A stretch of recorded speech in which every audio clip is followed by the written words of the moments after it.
क्या आप जानना चाहते हो कि कैसे प्रॉफिट एंड लॉस स्टेटमेंट को पढ़े, कैसे उसका एनालिसिस करें? तो यह वीडियो आपके लिए ही है, क्योंकि आज की इस वीडियो में आप जानोगे कि कैसे प्रॉफिट एंड लॉस स्टेटमेंट को रीड करें, वो भी प्रैक्टिकली ब्रिटानिया कंपनी का प्रॉफिट एंड लॉस स्टेटमेंट को रीड करके जानेंगे।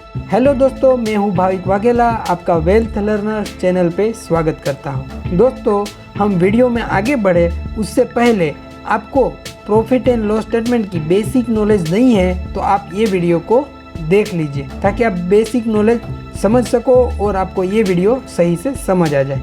तो चलिए बिना किसी देरी के वीडियो को स्टार्ट करते हैं।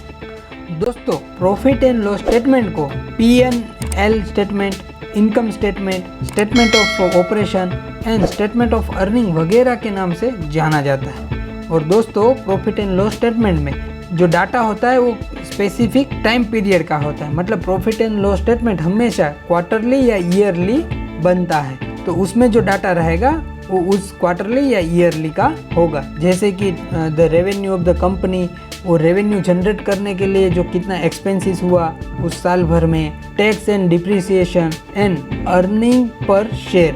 तो चलिए दोस्तों, हम प्रैक्टिकली समझते हैं सारी चीज़ें को स्टेप बाय स्टेप। तो मैं यहाँ पे ब्रिटानिया इंडस्ट्री लिमिटेड का प्रॉफिट एंड लॉस स्टेटमेंट ले रहा हूँ। ये सिर्फ एक एजुकेशनल पर्पस के लिए ही है। दोस्तों, आप यहाँ पे देख पा रहे होंगे ब्रिटानिया इंडस्ट्री लिमिटेड का प्रॉफिट एंड लॉस स्टेटमेंट। ये आपको कहाँ से मिलेगा? एनुअल रिपोर्ट में से। और ये एक consolidated profit and loss statement है। तो स्टैंडअलोन एंड कंसोलिडेटेड ऐसे दो फाइनेंशियल स्टेटमेंट होते हैं। तो ये सब डिटेल आपको नहीं पता है तो आप ये वीडियो देख लीजिए, तो आपको सारी बातें समझ आ जाएगी।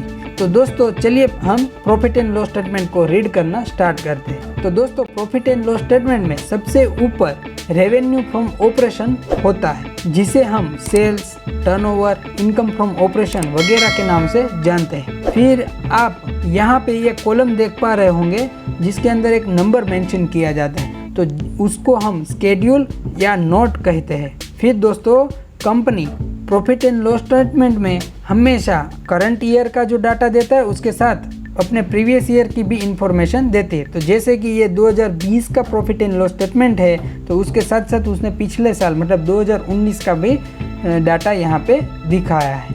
दोस्तों, यहाँ पे आप इनकम फ्रॉम ऑपरेशन जो है 11,443.99 करोड़ है फॉर फाइनेंशियल ईयर 2020। उसके साथ आप देख सकते हो कि पिछले साल 10,973.46 करोड़ का सेल्स था। फिर आता है अदर ऑपरेटिंग रेवेन्यू जो है 155.56 करोड़। तो अगर आप इसकी डिटेल जानना चाहते हो, इसका बैकअप देखना चाहते हो, तो आप 31 नंबर के नोट को रीड करिए, तो आपको उसकी सारी डिटेल मिल जाएगी जो आप यहाँ पे देख पा रहे हो।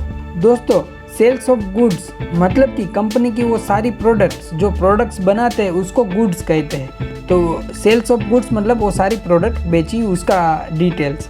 और स्क्रैप मतलब कि जो वो गुड्स बनाने के लिए, वो जो प्रोडक्ट बनाने के लिए जो मटेरियल वेस्ट हुआ है उसको जब वो सेल करेंगे तो उसको स्क्रैप वैल्यू कहेंगे। तो ये सब ऑपरेशन से जुड़े हैं, तो इसलिए इसको रेवेन्यू फ्रॉम ऑपरेशन में दिखाया जाता है।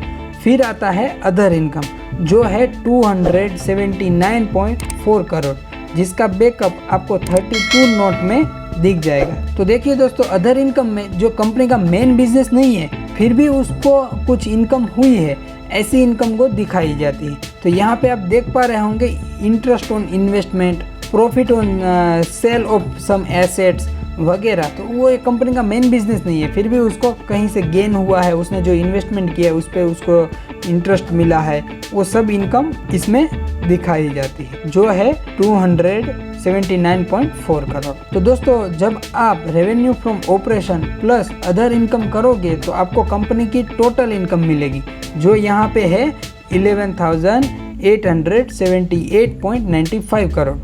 तो दोस्तों, जब आप इनकम को देख लेते हो उसके बाद अब बच जाता है एक्सपेंसेस। तो चलिए हम एक्सपेंसेस की सारी डिटेल्स को जानते हैं। तो सबसे पहला खर्च दिखाती company cost of material consumed जो है 5,901.16 करोड़।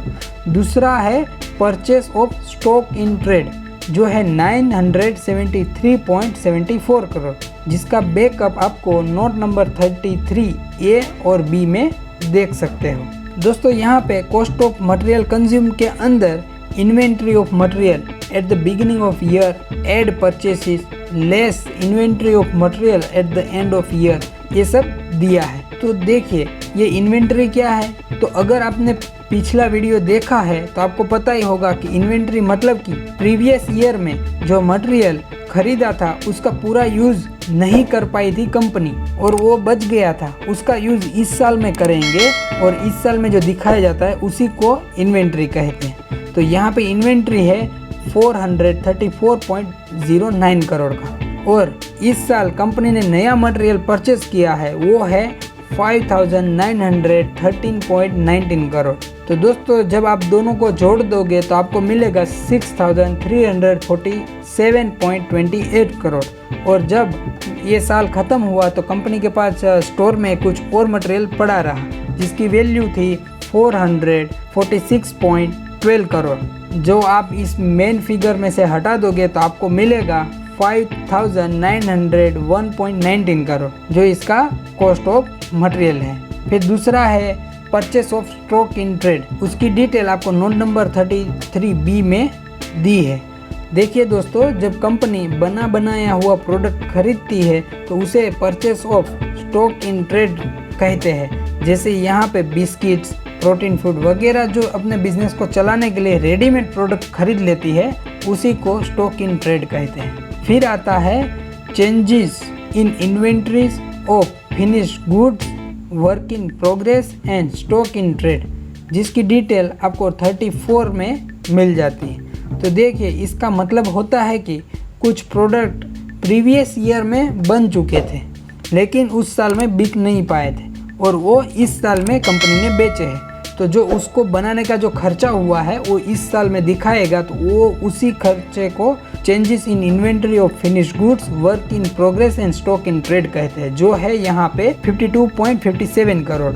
फिर दोस्तों एम्प्लॉय बेनिफिट एक्सपेंसेस आता है और वो है 486.69 करोड़, जिसकी पूरी डिटेल आपको नोट 35 में देख सकते हो। तो इसी के अंदर एम्प्लॉय की salary, provident fund contribution, bonus वगैरह का खर्च हुआ है, वो सारा बैकअप के साथ दिखाया है।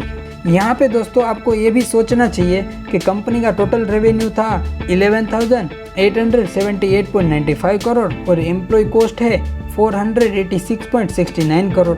तो एम्प्लॉय का कॉस्ट उसके रेवेन्यू का सिर्फ 4.09% ही है, तो ये एक अच्छी साइन है। ये कंपनी कम एम्प्लॉय में ज़्यादा रेवेन्यू कमा रही है। फिर आता है दोस्तों फाइनेंस कॉस्ट, जो यहाँ पे है 76.9 करोड़, जिसकी डिटेल आपको नोट नंबर 36 में देख सकते हो। फाइनेंस कॉस्ट बेसिकली ये जो कंपनी ने लोन लिया होता है उसके ऊपर उसने जो इंटरेस्ट देना पड़ता है वो सब इसी के अंदर इंक्लूड किया जाता है। इसकी पूरी डिटेल जब हम बैलेंस शीट में लोन को समझेंगे तब बात करेंगे।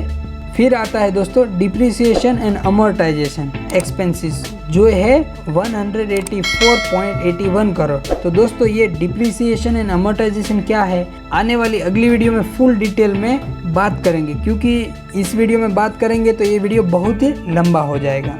तो दोस्तों फिर आता है अदर एक्सपेंसेस, जो है 2,342.21 करोड़, जिसकी पूरी डिटेल आपको नोट नंबर 37 में देख सकते हो।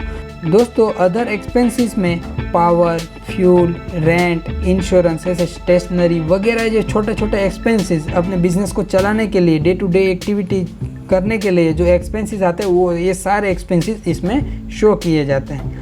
तो फिर दोस्तों जब आप सारे एक्सपेंसेस को जोड़ लोगे तो आपको मिलेगा टोटल एक्सपेंसेस, जो यहाँ पे है 10,018.08 करोड़। फिर दोस्तों आपको पता ही होगा total income minus total expenses करोगे तो आपको प्रॉफिट बिफोर टैक्स PBT मिलेगा।